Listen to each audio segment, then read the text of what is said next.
वंदे गो मातरम। सभी को प्रणाम। आज हम आयुर्वेद के दृष्टिकोण से किडनी स्टोन, अश्मरी यानी मूत्रखड़ा क्या होता है, इस विषय में जानकारी लेंगे। आयुर्वेद में किडनी स्टोन या रेनल कैलकुलस को एक सामान्य बीमारी के रूप में अश्मरी के नाम से जाना जाता है। इस रोग की उत्पत्ति पेट से होकर किडनी तक पहुंचती है। इस अवस्था में किडनी का आकार बढ़ जाता है, जिस कारण यूरिया और यूरिक एसिड बढ़ने लगता है।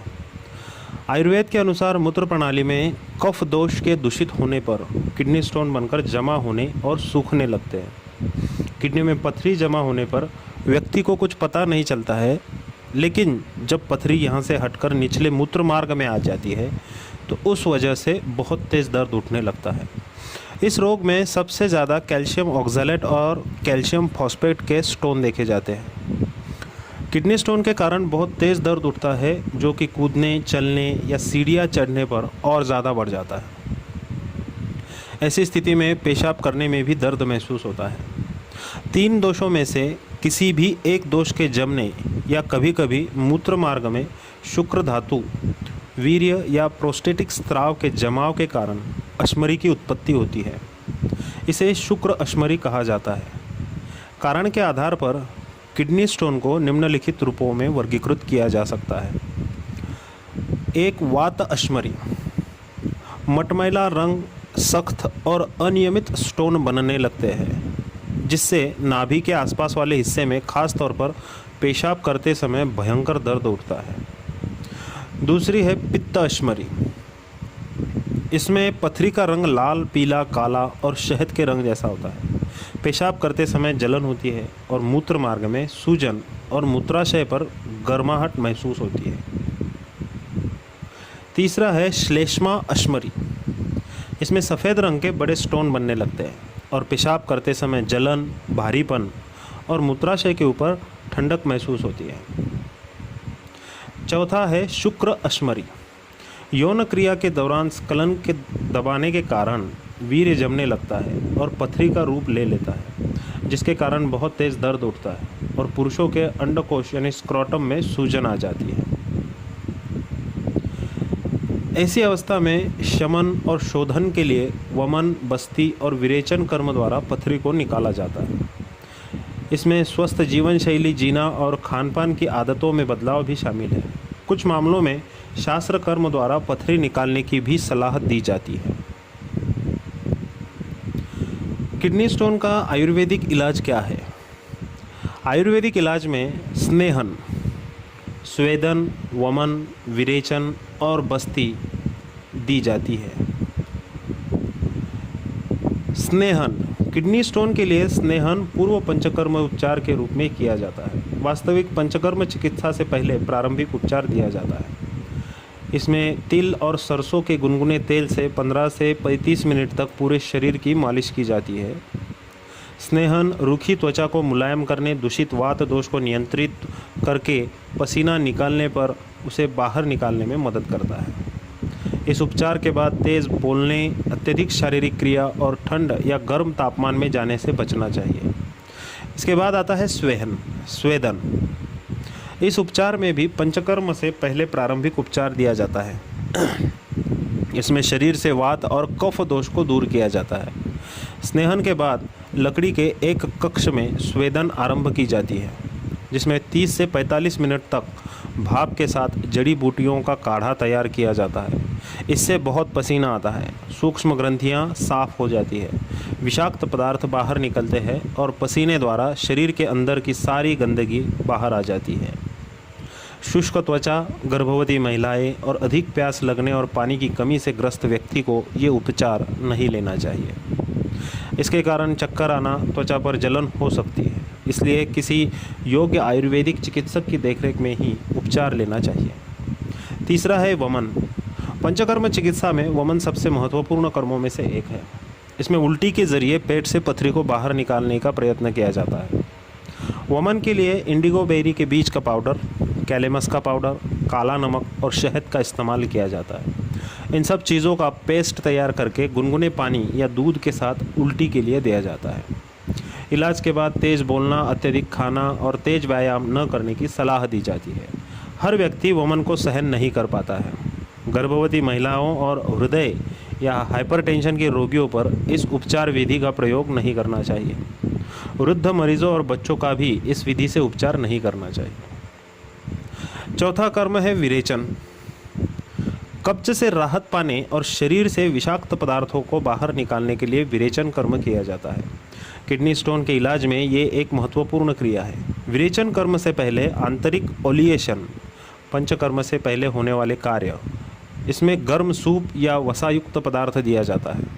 सूर्योदय के लगभग 2 घंटे के पश्चात विरेचन कर्म किया जाता है और रेचक यानी दस्त दे लाने वाली दवा की खुराक और प्रकार मरीज की स्थिति पर निर्भर करता है। रेचक में घृत यानी कि शुद्ध मक्खन, गाय का दूध, त्रिफला का काढ़ा जिसमें आमल की, विभितकी, हरितकी और एरंडी के तेल का मिश्रण होता है। इस प्रक्रिया में पेशाब, मल, पित्त और वात दोष के क्रम में शरीर से दोष बाहर निकाल दिया जाता है। विरेचन के कारण कमजोरी और चक्कर आ सकते हैं और कभी कभी मलद्वार से रक्तस्राव भी हो सकता है। कमज़ोर पाचन तंत्र, बुखार, रक्तस्राव विकार या आल्सर के रोगियों को ये इलाज ना लेने की सलाह दी जाती है। उपचार के बाद नियमित सावधानी बरतनी ज़रूरी है और आपको विरेचन कर्म के बाद कुछ चीज़ों को खाने से मना किया जा सकता है। इसके बाद आती है बस्ती। किडनी स्टोन के इलाज में सबसे पहला कार्य कब्ज से बचना होता है। अगर आप विरेचन, मलत्याग करना रोक पाने में असक्षम हैं तो कब्ज के इलाज और इसे रोकने के लिए पंचकर्म के द्वारा बस्ती उपचार दिया जाता है। बस्ती में काढ़े या तेल से बना एनिमा प्रयोग किया जा सकता है। एरंडी के तेल का एनिमा सौम्य और शीतल होता है जो पेट से दोष को खत्म करने में मदद करता है। पेट से ही इस बीमारी की असली जड़ शुरू होती है। सेंधवादी तेल निरूह बस्ती काढ़े से बना एनिमा होता है जिसमें प्रमुख सामग्री के तौर पर तिल का तेल और काला नमक डाला जाता है। वृद्धि स्थापना बस्ती काढ़े से तैयार एक एनिमा है जिसका इस्तेमाल किडनी स्टोन के इलाज में किया जाता है। इस उपचार का मुख्य उद्देश्य किडनी पर पड़ रहे निस्पंदन भार को कम करना होता है। बस्ती के बाद अत्यधिक शारीरिक और मानसिक तनाव लेने से बचना चाहिए और इस उपचार के बाद 1 घंटे तक भोजन नहीं करना चाहिए। गर्भवती महिलाएं माहवारी के दौरान गुदा में सूजन और दस्त की स्थिति में ये उपचार नहीं लेना चाहिए। इसके बाद आता है शस्त्रकर्म यानी कि सर्जरी। कुछ मामलों में दोष को हटाने के बाद सर्जरी द्वारा पथरी निकालने की सलाह दी जा सकती है। पथरी को मूत्राशय तक लाया जाता है और फिर पथरी के आकार का चीरा लगाया जाता है। अग्रवक्त्र उपकरण यानी छोटी चिमटी द्वारा पथरी को निकाला जाता है। मूत्राशय में हर्बल काढ़े को डाला जाता है। घाव को धोने के बाद उस पर लोध्र, मधुक, मंजिष्ठा और प्रोपाउंड्रिक का पेस्ट लगाया जाता है। सर्जरी के बाद दवाएं और मूत्रवर्धक औषधि दिए जाती है। किडनी स्टोन के लिए आयुर्वेदिक जड़ी बूटियाँ और औषधि भी काफ़ी कारगर साबित होती है। इसमें प्रमुख है गोक्षुरा।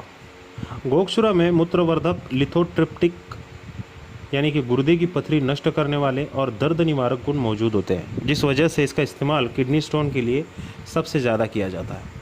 शरीर से विषाक्त पदार्थों को निकालने और पेशाब के दौरान हो रहे दर्द, पेशाब में खून आना और किडनी स्टोन से राहत दिलाने में इस जड़ी बूटी का सबसे ज़्यादा महत्व है। प्रमुख तौर पर इस जड़ी बूटी का इस्तेमाल चूर्ण और काढ़े के रूप में किया जाता है। गोक्षुर चूर्ण को गुनगुने पानी के साथ दे सकते हैं। किडनी स्टोन के प्रकार वात अश्मरी के इलाज में इस फल के काढ़े का इस्तेमाल किया जाता है। दूसरी औषधि है पुनर्नवा। किडनी स्टोन के इलाज में पुनर्नवा की संपूर्ण जड़ी बूटी और कभी कभी इसकी जड़ का इस्तेमाल किया जाता है। इस जड़ी बूटी में मूत्रवर्धक गुण पाए जाते हैं और इसे अकेले या गोक्षुर के साथ दिया जाता है। पुनर्नवा का इस्तेमाल काढ़े, अर्क, घृत या चीनी या शहद के साथ बने पेस्ट के रूप में किया जा सकता है। इसका उपयोग ज़्यादातर पित्त अश्मरी में किया जाता है और इससे बार बार पेशाब आता है जिससे शरीर के विषाक्त पदार्थ मूत्र के जरिए बाहर निकल आते हैं। तीसरी औषधि है पाषाण भेद। पाषाण भेद हिमालय में पाई जाने वाली एक सुनहरी जड़ी बूटी है और किडनी स्टोन के इलाज में पाषाण भेद के रिजहोम्स यानी कि पौधे का भूमिगत तना जिससे जड़ें बाहर निकलती है का इस्तेमाल किया जाता है। रिज होम्स लिथोट्रिप्टिक कार्य करता है जिससे यूरिक एसिड, किडनी स्टोन और कंकड़ घुल जाते हैं। इसमें मूत्रवर्धक गुण भी होते हैं और इस वजह से पाषाण भेद पेशाब के जरिए पथरी को शरीर से बाहर निकाल देती है। पाषाण भेद के काढ़े को किडनी स्टोन के इलाज में काफ़ी असरदार पाया गया है। पथरी को घोलने के लिए पानी के साथ पाषाण भेद का चूर्ण दिया जा सकता है। आयुर्वेदिक औषधियों में चंद्रप्रभा वटी, जो कि 71 विभिन्न जड़ी बूटियों और खनिज पदार्थों से बनी टैबलेट होती है,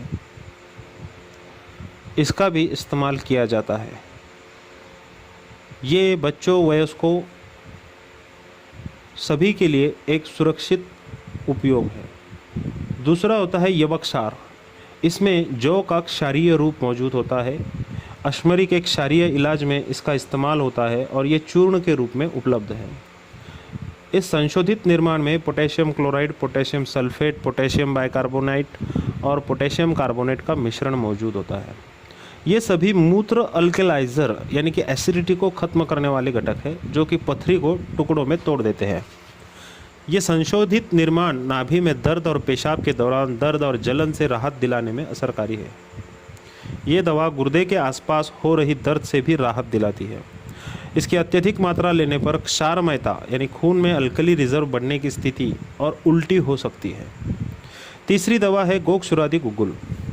ये गोक्षुरा, गुग्गुल, त्रिफला, त्रिकटु 3 कसैले तत्व और मुस्तका नटग्रास का मिश्रण है। गोक्षुरा मूत्रवर्धक और लिथोट्रिप्टिक गुणों से युक्त है और गुग्गुल दूषित हुए वात को ठीक करती है और दर्द और सूजन से राहत दिलाती है। बच्चों के लिए इस संशोधित निर्माण का उपयोग सुरक्षित है। भोजन से पहले इसकी 1 टैबलेट पानी के साथ खा सकते हैं। वरुण मूल त्वाक कषा। ये वरुण 3 पत्तों का अंतरीप और शिग्रु मूल का काढ़ा है। वरुण लिथोट्रिप्टिक कार्य करती है जिस कारण ये किडनी स्टोन पर असरकारी होती है। शिग्रु मूल में भी मूत्रवर्धक और लिथोट्रिप्टिक गुण होते हैं। पानी के साथ इसका काढ़ा देने पर पेशाब के दौरान हो रही जलन और दर्द से राहत मिलने के साथ साथ पथरी भी टूट जाती है। किडनी स्टोन होने पर क्या करें और क्या ना करें। मूत्र प्रणाली को साफ करने के लिए हमें खूब सारा पानी पीना चाहिए। पुराना चावल, जौ, हरे चने खाने चाहिए। फल, सब्जियां जैसे ककड़ी और नींबू आदि ज़्यादा से ज़्यादा खाएं। अपने आहार में अदरक, हींग और सहजन को शामिल करें और डॉक्टर के निर्देशानुसार वमन, विरेचन और बस्ती जैसे पंचकर्म उपचार लें। अब क्या ना करें। काले चने बिल्कुल ना खाएं। पालक, बैंगन, टमाटर, मूली और आलू खाने से बचें। कब्ज़ पैदा करने वाले पदार्थ खाना मना है और मूत्र आने पर उसे रोकने की कोशिश ना करें। किडनी स्टोन में आयुर्वेदिक दवा कितनी लाभकारी होती है। जहाँ तक कि मेरा अपना स्वयं अनुभव है, मैंने देखा है बहुत से पेशेंट्स में किडनी स्टोन की जो आयुर्वेदिक दवाइयाँ होती हैं वो दवाइयाँ 18 से 22 mm तक के पथरी को भी आसानी से 7 दिन में निकाल देते हैं। कोई एक आध केस ऐसा होगा जिसमें 7 दिन से ज़्यादा लगे हैं, लेकिन फिर भी किडनी स्टोन में आयुर्वेदिक दवाइयाँ बहुत ही कारगर साबित होती है। किडनी स्टोन में आयुर्वेदिक दवाइयाँ जो दी जाती है उन आयुर्वेदिक दवाइयों के कोई भी साइड इफ़ेक्ट नहीं होते हैं।